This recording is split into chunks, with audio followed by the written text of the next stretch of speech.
O que define uma obra política?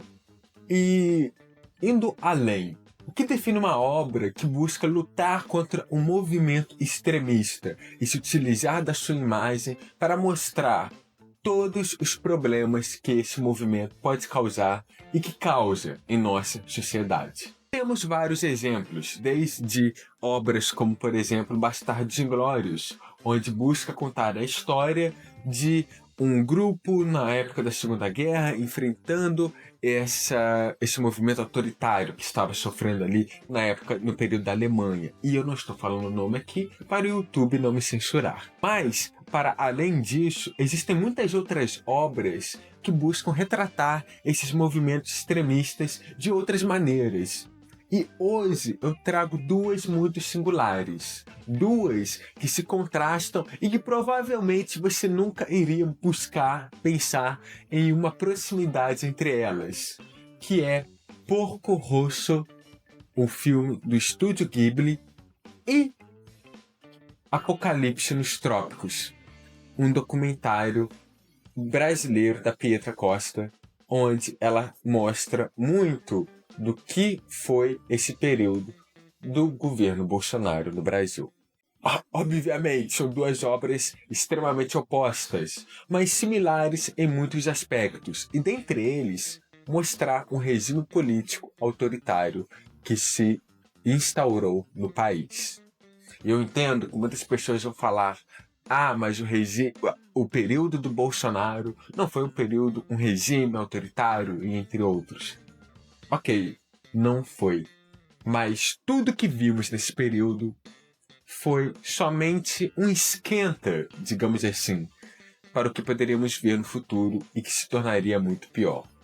E eu vou mostrar como que a arte pode nos ajudar a esclarecer essa visão, seja em filmes, séries, pinturas e, para muito além, aqui hoje falando especificamente sobre o audiovisual, onde duas obras que são opostas se complementam de maneiras que você talvez nunca parou para pensar.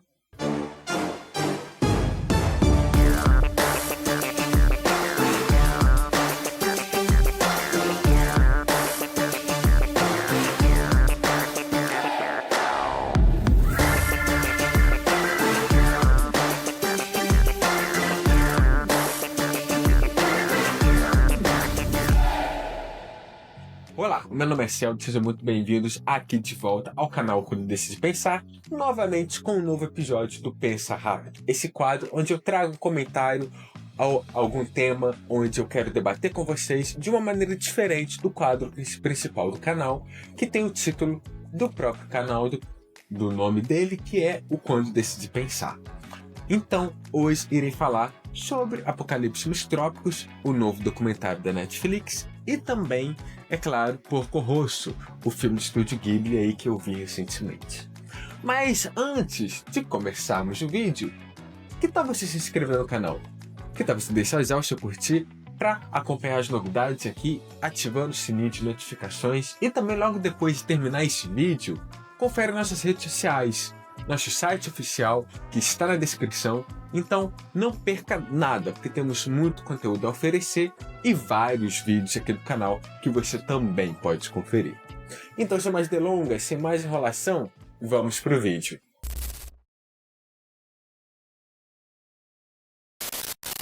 E vamos falar primeiramente sobre essa obra do Estúdio Ghibli, que inclusive eu estou mostrando dessa maneira aqui, porque o Estúdio Ghibli a gente costuma sofrer muita dor de cabeça, quem é criador de conteúdo com estúdio, porque ele costuma censurar e dar bloco nos vídeos. Então eu estou mostrando dessa maneira também para facilitar o nosso trabalho. Basicamente, no filme a gente acompanha o veterano de guerra Marco Pigott, que é um piloto aí que agora atua como caçador de recompensas, e por algum motivo que durante o filme você vai descobrir, mas não tão aprofundado, ele se torna um porco, literalmente.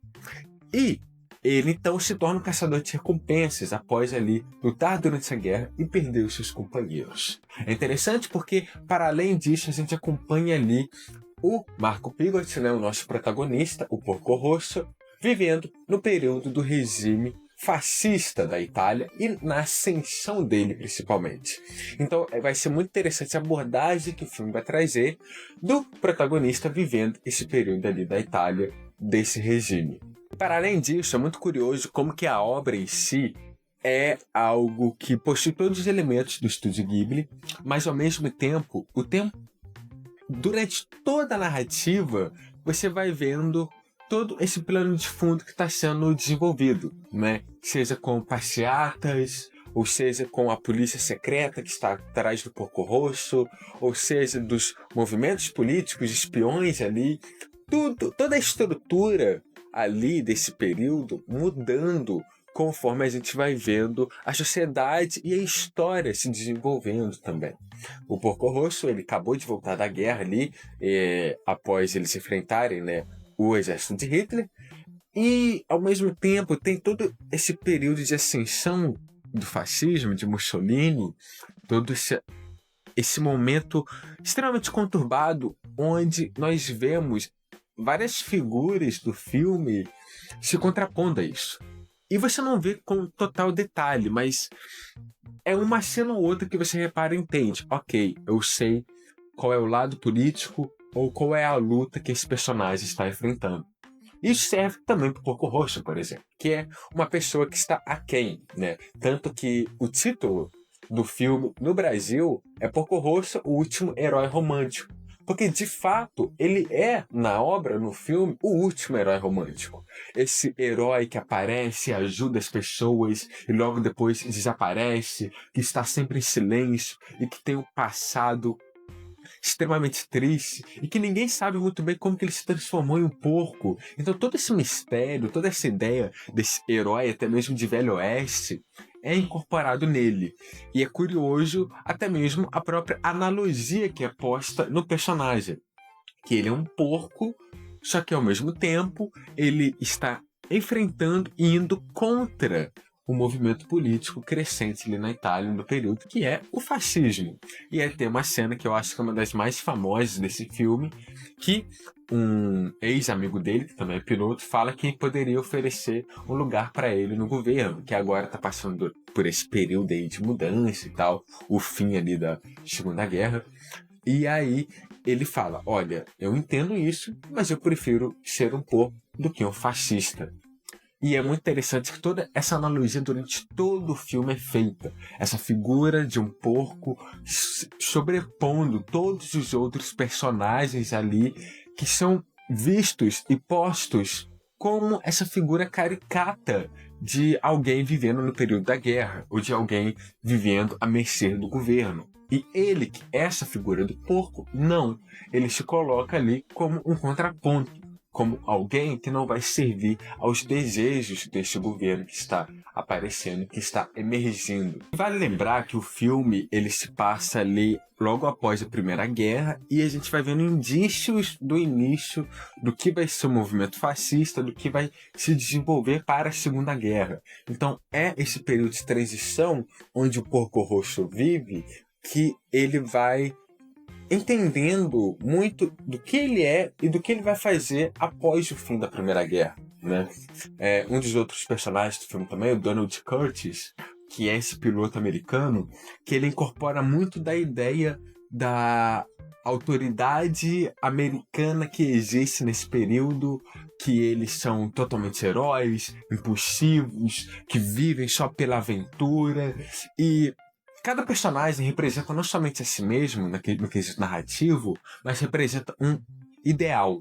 A Fio, por exemplo, que é a personagem que está aparecendo na tela ali no meio de todos esses piratas, ela é a neta do engenheiro do Porco Rosso, que faz ali os aviões dele, né, aquele piloto que conserta, elabora o motor, e ela representa muito desse ideal do sonho, né, após a Primeira Guerra, onde ela é essa criança que tem muito a sonhar, que vê a vida de uma maneira muito inocente. Tem até uma cena muito bonita, que após eles enfrentarem os piratas, ela começa a chorar, porque ela nunca sentiu tanto medo. E é muito do retrato que a gente vê de uma pessoa que nunca viu a realidade para além do sonho que ela tinha de infância. E esse sonho começa a ser destruído, digamos assim, após ela vê a realidade como ela é, enfrentando esses piratas que aparecem no meio, em volta dela, que ao mesmo tempo não são piratas extremamente vilanescos. Eles são vilanescos no quesito cômico até.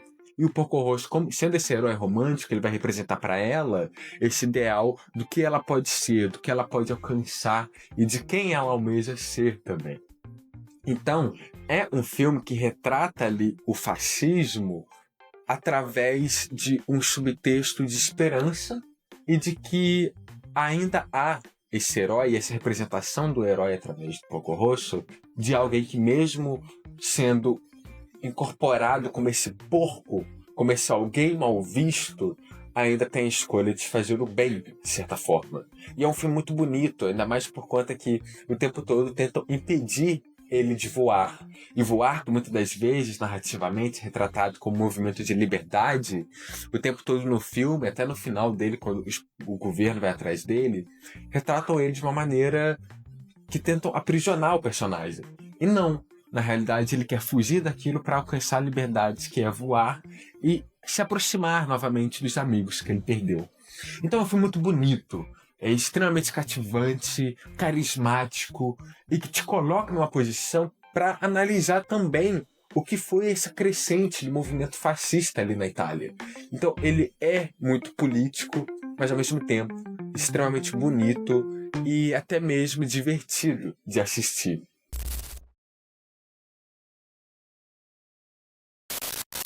E entra, claro, em contraste com o que eu vou falar a seguir, que é Apocalipse nos Trópicos, da Pietra Costa, um documentário da Netflix. Inclusive, ela dirigiu o Democracia em Vertigem, que ganhou alguns prêmios, foi inclusive indicado ao Oscar. E é um documentário também muito interessante, que eu sei que muita gente criticou na época, mas eu ainda assim acho interessante a proposta que ela traz, que é como se fosse um diário de bordo do que foi essa ascensão do Bolsonaro e da extrema-direita no Brasil. E mostra igual.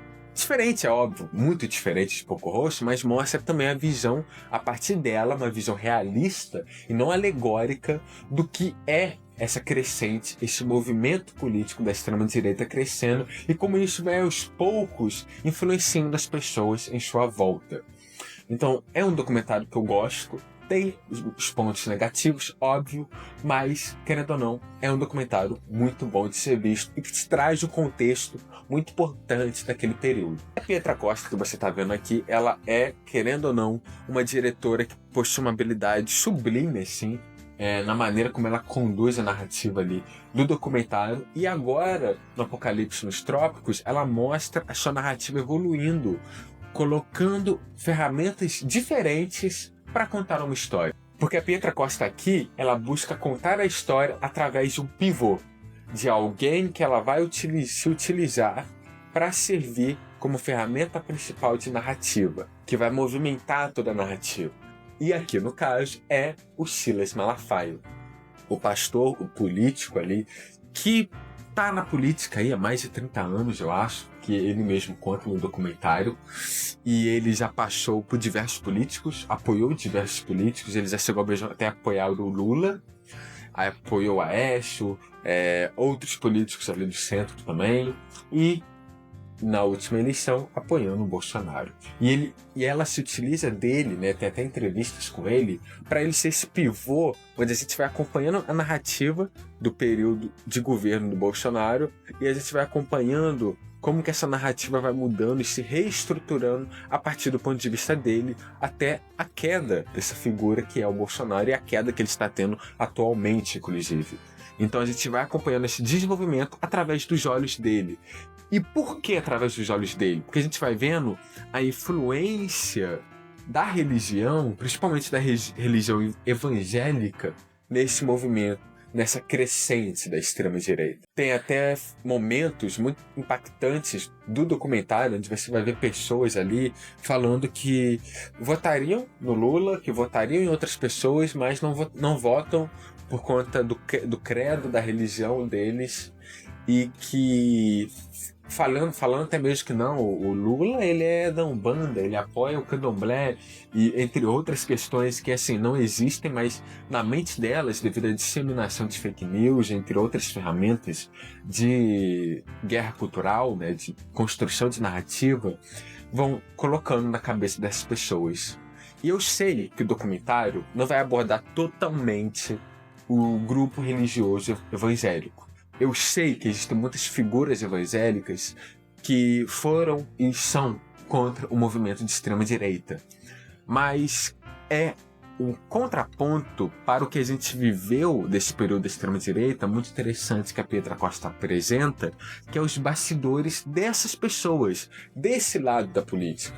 Então eu acho um documentário interessante, narrativamente muito interessante, porque ele conduz a gente a olhar por trás dos bastidores do que ocorreu. Tanto que tem um momento que ela mostra uma outra figura evangélica também que decide apoiar o Lula no segundo turno, que ela serve ali como esse contraponto que não é tão bom assim, porque ele é apresentado como movimento estratégico e não um movimento de clareza, de não, ok, entendemos o que a extrema-direita está tentando construir para nós, mas, querendo ou não, serve como um ponto de vista diferente, que não funciona tão bem, mas serve, querendo ou não.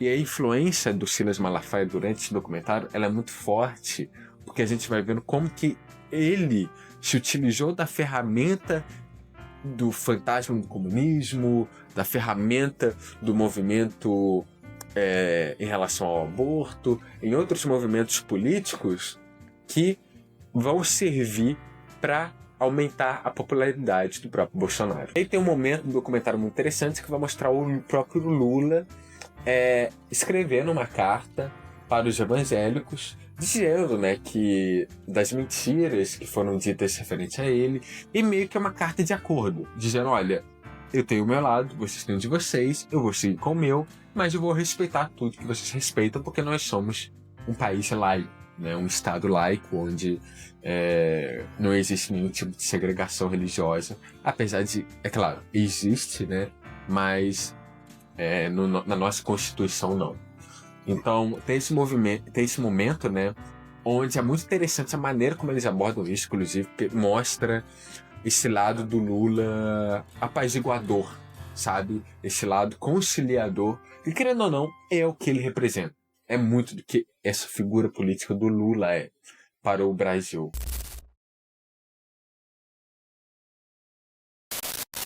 Eu tô querendo falar aqui sobre essas duas obras porque a gente vê nelas duas maneiras diferentes de abordar o crescimento do fascismo em um país, de abordar a influência dele e como você consegue transmitir isso até mesmo para diferentes públicos.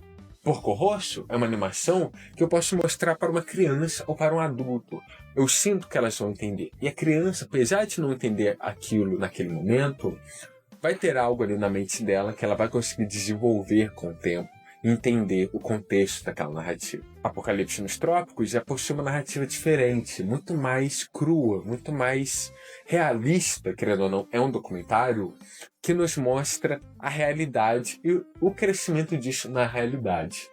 Então, para você contar uma história antifascista, e sim, o movimento do Bolsonaro no Brasil foi um movimento fascista, você pode negar o quanto quiser, mas essa é a realidade. Para você mostrar uma obra que é antifascista, você precisa mostrar uma narrativa não somente que se propõe a criticar, mas que também a mostrar os lados, os aspectos principalmente humanos daquilo, de pessoas que estão enfrentando, que estão sendo persuadidas, que estão lutando, que estão sendo enganadas. Porque o aspecto humano é o que vai trazer muito mais clareza sobre o que é aquela situação. Porque você pode chegar aqui e apresentar toda uma teoria política, uma teoria do materialismo histórico. Não necessariamente a pessoa vai entender. E muito pelo contrário, talvez a pessoa renegue essa opinião porque é algo que não traz proximidade para ela, né? Tem um momento Apocalipse nos Trópicos, que o Lula fala que o socialismo ele acredita que deu errado por conta da negação da religião. E é uma fala problemática, porque ele tem um pano de fundo que você precisa entender para analisar essa fala dele, mas é uma fala que quando a gente olha para o período atual, quando a gente nega a religião, quando a gente nega essas pessoas que estão evangélicas e afins, católicas até mesmo, e a gente não conversa com essas pessoas, elas acabam sendo perdidas em uma guerra cultural que existe e está acontecendo, que elas aceitam aquilo que é mais fácil. O momento que ele fala que na época do sindicato, né, que ele trabalhava no sindicato, chegava no sindicato e falava, ok, então temos que nos unir, nos aliar para criar um movimento dentro da empresa, e a pessoa que estava tentando ter uma vida melhor, um salário melhor, chegava e falava, não, mas eu só quero um salário melhor. Aí ele chegava em outro lugar também a mesma coisa, não, temos que construir, temos que pensar, elaborar. E quando ele chegava na igreja, o problema é o demônio e a solução é Jesus. E é uma fala muito importante dele aqui no documentário, porque é algo que nos traz uma questão que é importante, de que não se trata sobre simplificar a mensagem, mas sobre transmitir ela através de uma perspectiva humana que se aproxima daqueles que estão passando por essa dificuldade. Então são duas obras muito diferentes, mas que se conectam a transmitir uma mensagem de um movimento que luta contra um governo fascista. No Estúdio Ghibli, né, o filme do Miyazaki, querendo ou não, ele foi alguém que viveu e viu isso no período de Japão ali, como na... E a gente passou isso também aqui no período da ditadura militar e, é claro, também no período do governo Bolsonaro e também na tentativa de golpe que sofremos aí, quando o Lula vence a eleição. Então, é extremamente difícil e é algo que sempre tem que ser visto com cuidado. E, chegando ao reta final desse vídeo, eu queria indicar para vocês 4 filmes que abordam de maneiras diferentes isso que eu falei aqui e que você pode conferir.